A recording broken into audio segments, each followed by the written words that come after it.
He stood at the altar, smiling. But not because he was in love. No, Daniel Grayson wasn't marrying for romance.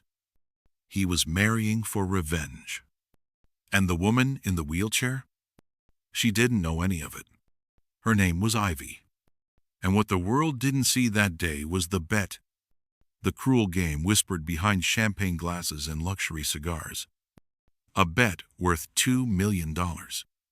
All Daniel had to do was marry a woman with no legs. Keep her around for 6 months. Then vanish. But what happened after I do shocked the entire world and destroyed Daniel's life forever. Daniel Grayson was the kind of man who bought silence with credit cards. Born into money, sculpted by ego. CEO by 30, divorced by 32, and hated by 40. He wasn't heartless. He was worse. Bored. Ivy Clark, on the other hand, was fire in disguise. She'd lost both legs in a car crash at 21 and gained a reputation for never asking anyone for pity. She worked in a bookstore downtown, wrote poetry no one read, and dreamed of one day feeling seen. So how did these two lives collide? A wedding planned in 10 days, an engagement with no photos, and a man who said all the right things for all the wrong reasons. But the truth didn't begin on the wedding day. It began 3 months earlier. In a smoky poker room in Manhattan, Daniel sat with 4 other hedge fund giants. The challenge: do something no one else would dare. You've conquered companies. Someone said, now conquer compassion. Laughter. Drinks. Then the bet was made. Marry someone who society would never expect. Someone visibly vulnerable. Someone no one would believe was his type. Daniel sipped his whiskey and said, make it someone with no legs.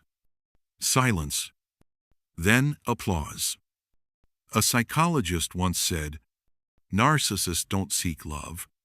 They seek control over love. Dr. Caroline Elm, trauma specialist, explains, for a man like Daniel, the bet wasn't about Ivy. It was about dominance. And that's what made his downfall inevitable. Because Ivy, she wasn't just another target. She had her own reasons for saying yes. Daniel's assistant in a leaked recording years later would confess, I warned him.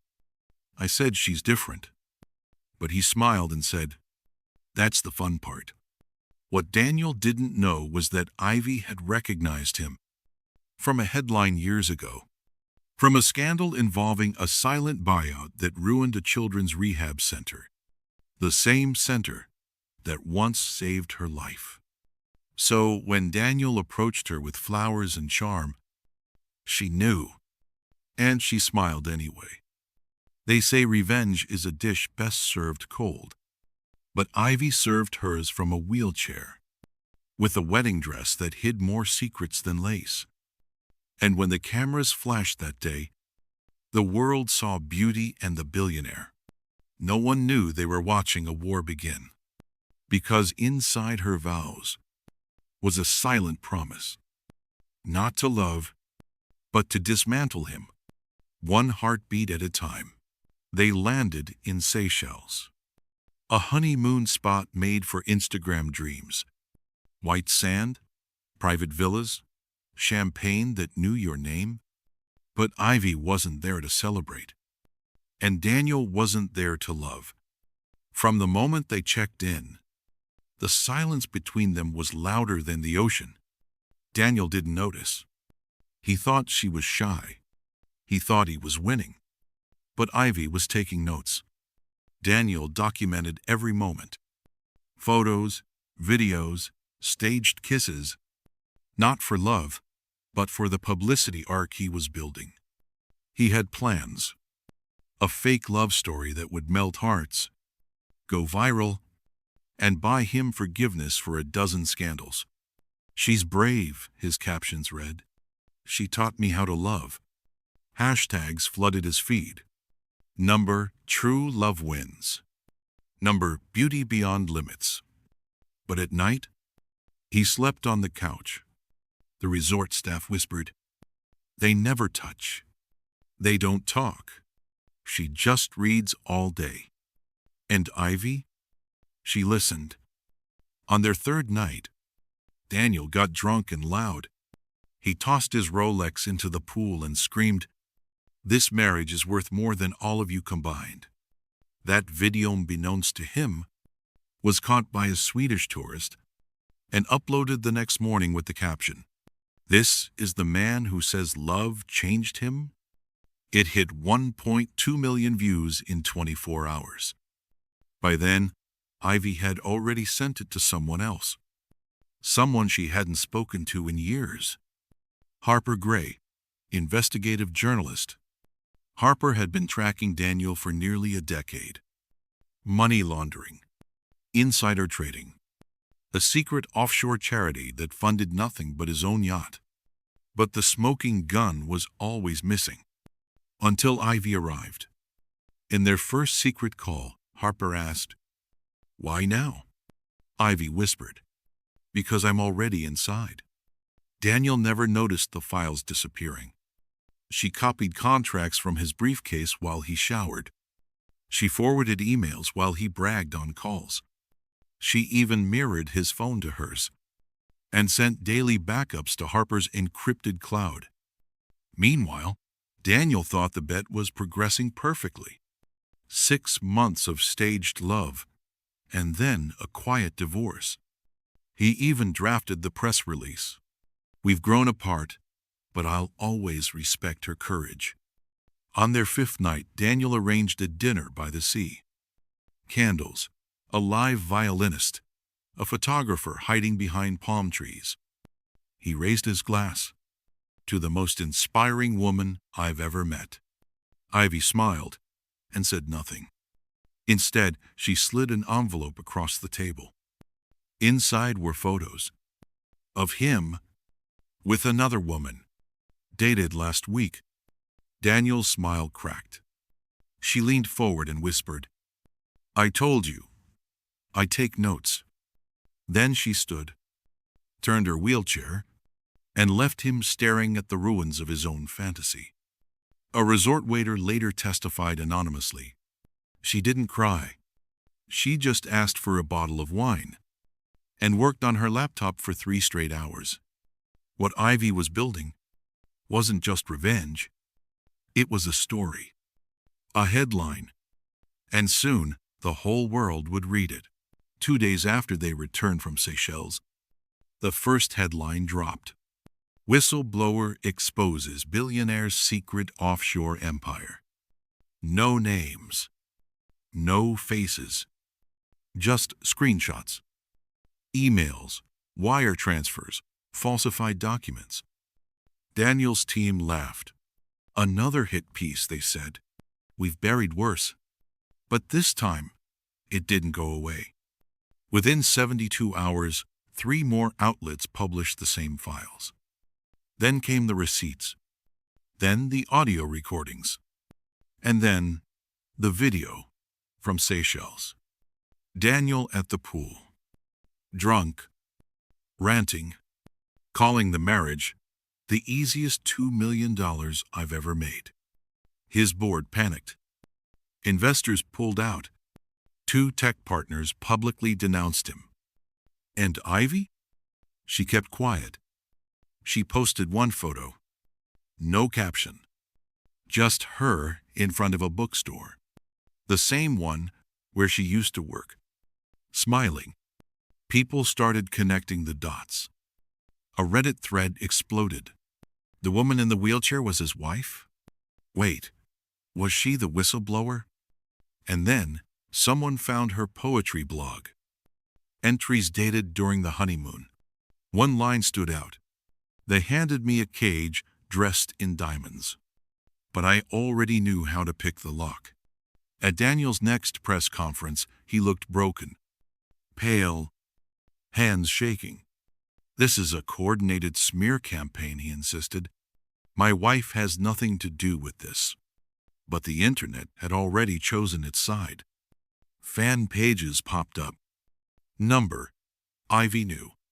Number, Wheel Soft Justice. Number, Married for Money Exposed. Celebrities reposted her poem. A Netflix producer called her publicist. And Daniel? Daniel was subpoenaed. A week later, a former intern came forward. Said Daniel used to joke about hiring people just to fire them. Said he once offered $10,000 to anyone who could make a disabled employee quit. The intern was 15 at the time. A high school summer program. She ended her statement with, Ivy wasn't his mistake. She was his mirror. Harper Gray published the full expose. Titled, The Marriage Contract, How Power Mistook Pity for Silence. The final paragraph read, In a world where billionaires play games with people's lives, one woman rolled into the fire and left it colder than she found it.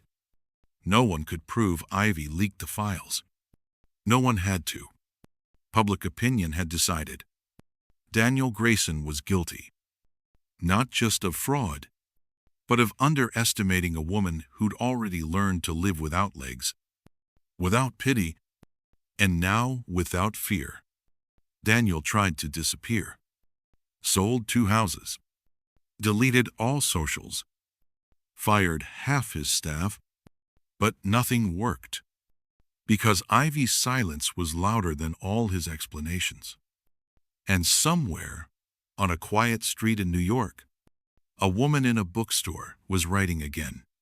This time, not for herself, but for every person who had ever been seen as less than whole, and used that crack to break the ceiling. By the end of the month, Daniel's empire had crumbled. Grayson Holdings, once valued at $1.3 billion, was delisted. 2 board members resigned under pressure. Federal investigators froze his accounts. And yet, Daniel still couldn't believe it was Ivy. It was someone in my circle, he insisted to his lawyer. A competitor, a hacker. Not her. She doesn't have the means. But he was wrong. She had something more dangerous than money. She had motive. In private, Daniel spiraled.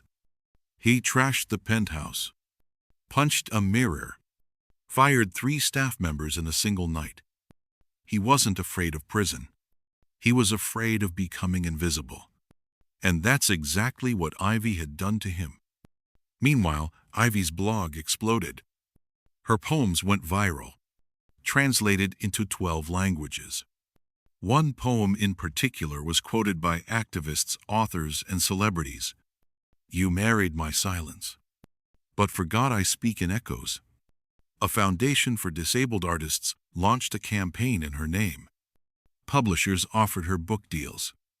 Talk show hosts begged for interviews. But she said nothing. She didn't want to explain. She wanted him to sit in it. Dr. Caroline Elm, in an op-ed, wrote, Daniel Grayson's downfall isn't a cautionary tale about marriage. It's a mirror reflecting the entitlement of unchecked power. Ivy Clark was not his victim. She was his teacher. One morning, a drone caught a photo of Daniel leaving a courtroom, head down, alone, surrounded by reporters. The photo went viral with a caption that simply read, She didn't need legs to outrun him. Inside the courtroom, things were worse. Daniel's lawyer tried to argue coercion, that the marriage was part of a private challenge, not fraud, that Ivy had manipulated him emotionally, that he was the victim. The judge didn't flinch. You're not on trial for who you married, he said. You're on trial for what you did with the power you had over her. That line made the front page the next day. And for the first time, Daniel stopped speaking. Then came the final blow. Harper Gray published a follow-up, an exclusive email sent by Daniel weeks before the wedding, boasting to a friend, I found the perfect girl, double amputee. She even writes poems. This'll be the easiest 2 mil of my life. The world didn't cancel him after that. They erased him. But Ivy? She walked into a TED Talk stage, metaphorically speaking, and delivered her first public statement via recorded voice. He thought marrying me was the bet, but he never realized. The moment he said, "I do," I had already won. Thunderous applause. Global reposts. And Daniel? He was no longer a man who made headlines. He was the headline. 6 months after the trial, the world had moved on. But Daniel hadn't. He was now living in a rented apartment 2 blocks from where his penthouse once stood. Gone were the assistants, the tailored suits, the invitations to elite galas. Even his name, once printed in gold on fortune covers, had become a digital scar. Every Google search, every whisper in public, carried the same undertone. That's the guy. He rarely left the apartment. Groceries were delivered. Blinds stayed shut. And the only voice that spoke back was the one in his own head. That's when the letter arrived. No stamp. No return address. Just his name. Handwritten. Inside was a single page. No threats. No apologies. Just a poem. I waited for you to see me. You stared through me like glass. Now I wear your name like a medal, while you wear mine like a bruise. He dropped the paper. It wasn't signed, but he knew the handwriting. He called his lawyer, asked if sending a letter like that violated anything. The lawyer laughed. She hasn't spoken to the press. She hasn't filed for damages. You should be thanking her. But Daniel didn't laugh, because he knew what the letter meant. She wasn't done. She was just watching. One night, unable to sleep, Daniel logged into a private email he hadn't used in years. The one only a few close friends knew. There was one unread message. Subject line: regret ages slower than shame. Inside was a link. A video. Time-stamped. Silent. It showed him, drunk on the resort balcony, mocking Ivy's wheelchair, spinning it in circles, laughing with a bottle in hand while she wasn't there. He had no memory of that night. But there it was. Proof. The file wasn't public. Not yet. But now, he knew she had it. He wrote her back. Just one line. What do you want? No reply. Instead, the next day, her blog updated. A new entry. There are no demands. Just mirrors. And I'm done holding them up for men who never look. Daniel tried to fight it again. A podcast here. A PR team there. A half-hearted memoir proposal called My Truth. But the world didn't care. Because Ivy never had to speak again. The silence she left behind was louder than anything he could say. And then, on the anniversary of their wedding, she published one final poem. Just 4 lines. He gambled with a woman. He thought she was the prize. But when the table turned, she left him with his lies. It trended for 3 days. Not because of who wrote it, but because of who it was about. And Daniel, sitting alone in his quiet apartment, finally understood the weight of her silence. Not as punishment, but as legacy. 1 year after the wedding, Ivy Clark signed a publishing deal. 7 figures. World rights. Translated into 28 languages before the ink even dried. The title? The Man Who Saturday in My Silence. It wasn't marketed as a revenge story. It was branded as survival, as reclamation, as a memoir for every woman who had ever been underestimated, tokenized, or used as decoration in someone else's narrative. The first chapter began with a quote. "He thought I couldn't walk. He never asked if I knew how to run." Critics called it a literary scalpel. Feminist scholars praised it as a blueprint for emotional resilience. And Daniel? Daniel read it cover to cover. Alone. Twice. He didn't cry. He didn't rage. He just sat with it. Quiet. Like a man reading his own autopsy. In interviews, Ivy never named him. She never described his face. Never detailed the cruelty or the bet. She only spoke about systems. About dynamics. About how some people think broken means weak, when it often means unbreakable. She talked about the day she almost didn't say yes. How she stared at herself in the mirror and asked, "Am I walking into a trap? Or building one?" And then she smiled, because both answers were true. A viral moment came from her televised interview with journalist Samira Knox. Samira asked, "Do you forgive him?" Ivy didn't flinch. He didn't ask for forgiveness. He asked for a stage. "I just refused to be part of the audience." Meanwhile, Daniel had been offered hush money deals by ghostwriters and producers. Reality shows. Streaming exposés. One company even pitched a redemption arc series titled "The Billionaire Who Lost It All for Love." He declined them all, not because he was ashamed, but because none of them asked the right question. They all wanted to know what he lost. No one asked what Ivy found. In a rare journal entry found years later, Daniel wrote, "She didn't destroy me. She revealed me. And the scariest part is, she didn't even have to lie." That entry never went public. But someone leaked it to Ivy. She read it once, folded the paper, and placed it inside the first copy of her book, the one she kept for herself. Not as a trophy, not as a wound, but as a bookmark to remind herself how the story started and how she rewrote the ending. The stage was set in New York City, a theater built for 800, filled with 2,000 in attendance and thousands more watching live online. Ivy Clark was delivering the keynote speech for the International Forum on Power and Ethics. No teleprompter, no rehearsed lines, just her voice calm, firm, unshaken.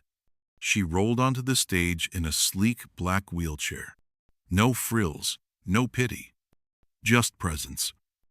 The applause lasted 4 minutes, not because she was a woman, not because she was disabled, but because everyone knew they were witnessing someone who had dismantled a man with grace and silence. Her speech was titled, "When Power Calls You Small." She began with a pause. Then, "People ask me what it felt like to marry someone who saw me as a joke. And the answer is familiar." The room was silent, because the world has long taught women like me to sit down, smile, and stay quiet. But the thing about sitting down is, it gives you a different view of the battlefield, one men rarely see. She went on to describe how power isn't always loud, how manipulation often wears a tuxedo, how cruelty can sound like compliments and smell like cologne.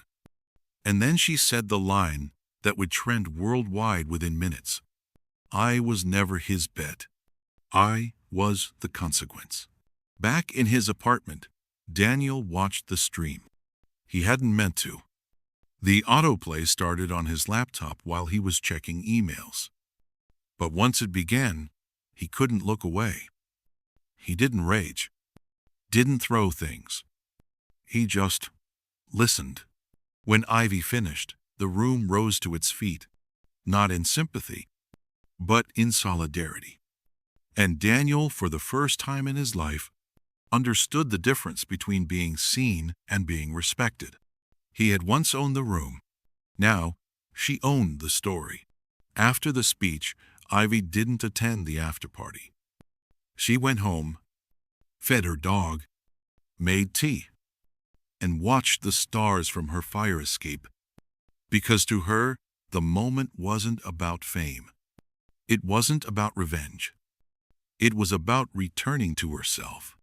The version of Ivy that Daniel tried to erase was now the version the world applauded. And she didn't need a spotlight to feel powerful. She had her name, and she had her voice. And finally, the world had learned how to listen. Months passed. Ivy's book became a modern classic. Universities assigned it. Panels quoted it. And survivors from around the world sent her letters thanking her not for revenge, but for reflection. But there was one letter she never received. Not from the man who had started it all. Not from Daniel. He never said he was sorry. He had written drafts. Pages and pages.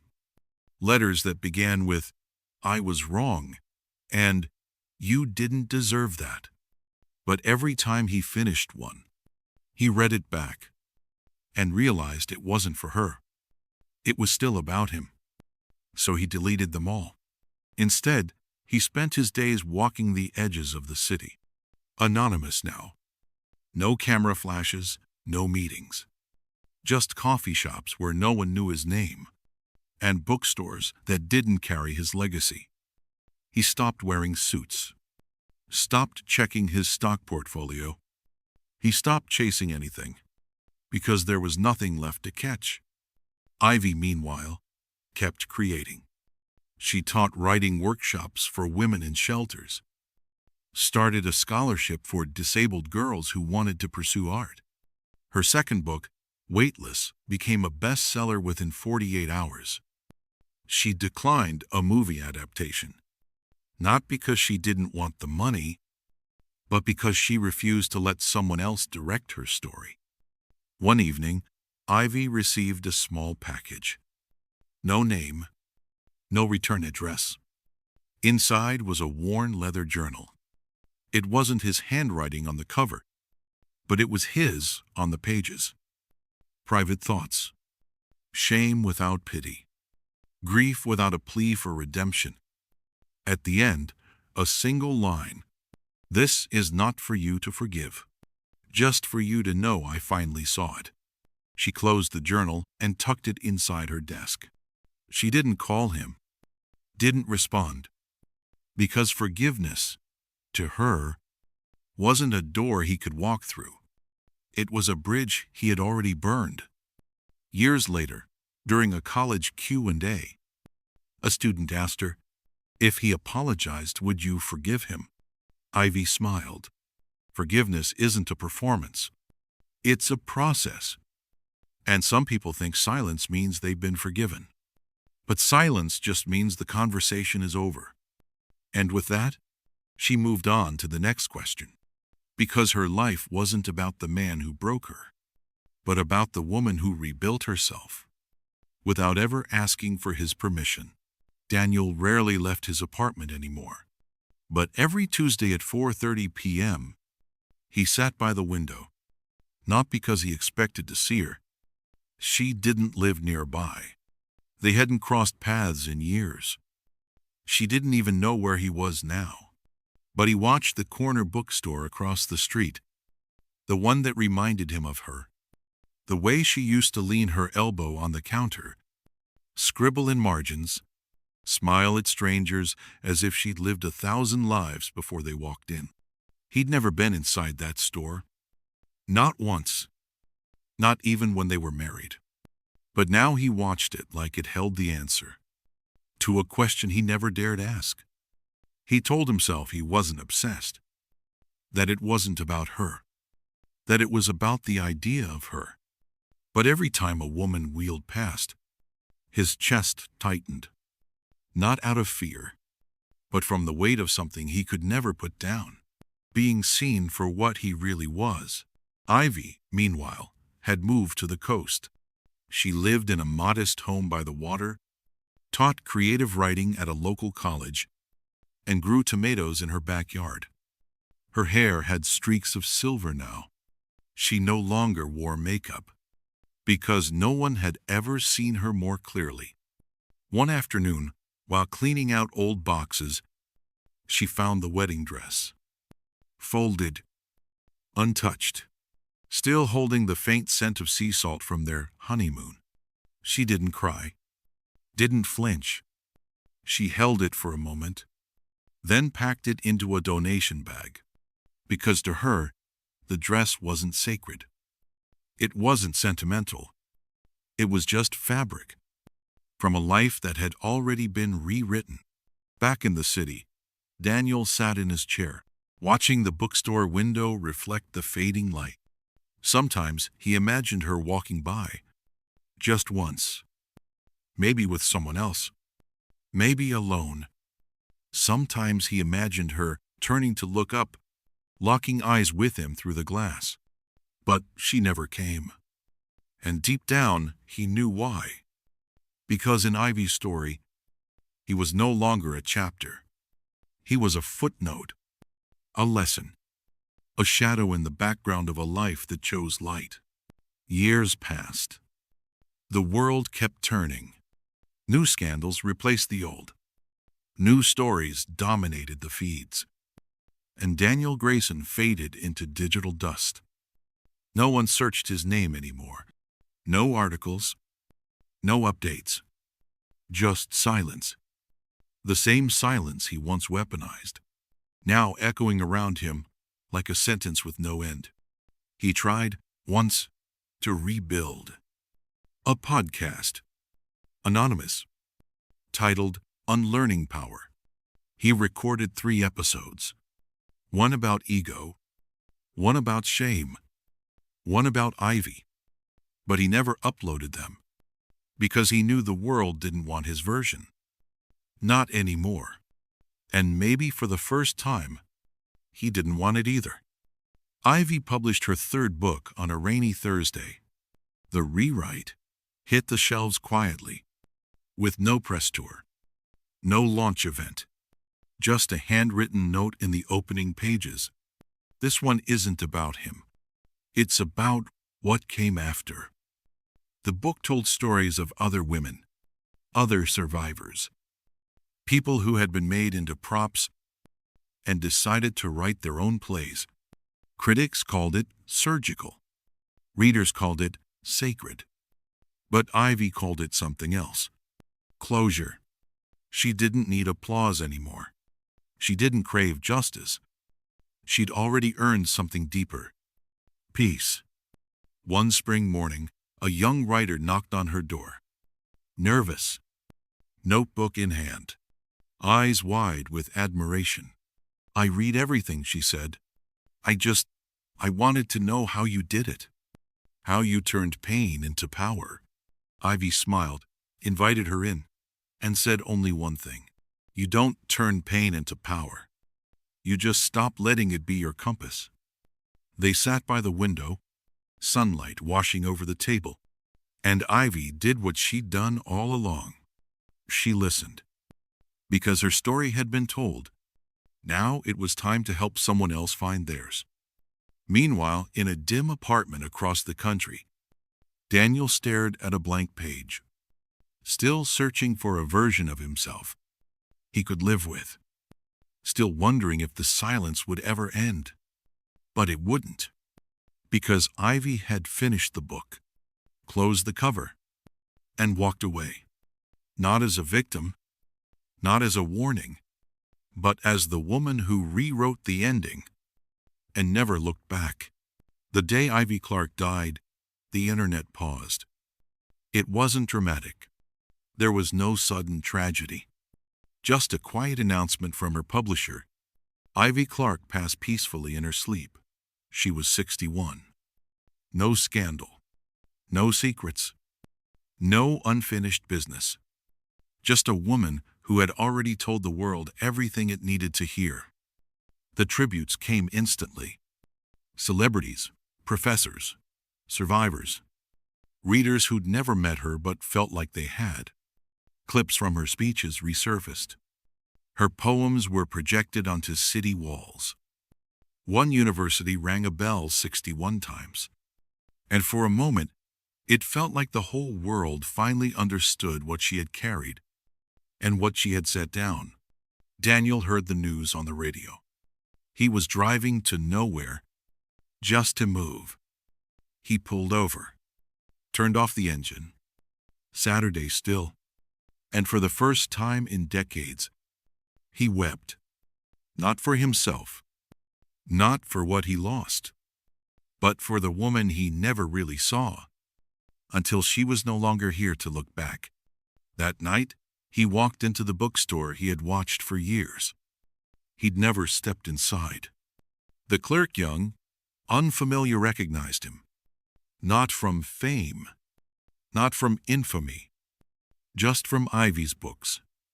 She handed him a copy of The Rewrite, opened it to the last page. There, in Ivy's handwriting, "You are not the worst thing you've done, but you are responsible for the silence that followed." No name, no dedication, but he knew it was meant for him. He bought the book, didn't ask for a bag, walked 5 blocks in the rain, just holding it like something fragile. Back home, he placed it on a shelf, the only one not covered in dust. And for the first time in his life, he didn't see her as the woman he married for a bet. He saw her as the woman who lived on her own terms, rewrote the rules, and closed her story exactly where she wanted. There was no redemption arc for Daniel Grayson. No last-minute confessions. No grand apologies. Only silence. But this time, he let it stay. Because some stories don't end with forgiveness. They end with understanding. And sometimes, that's enough.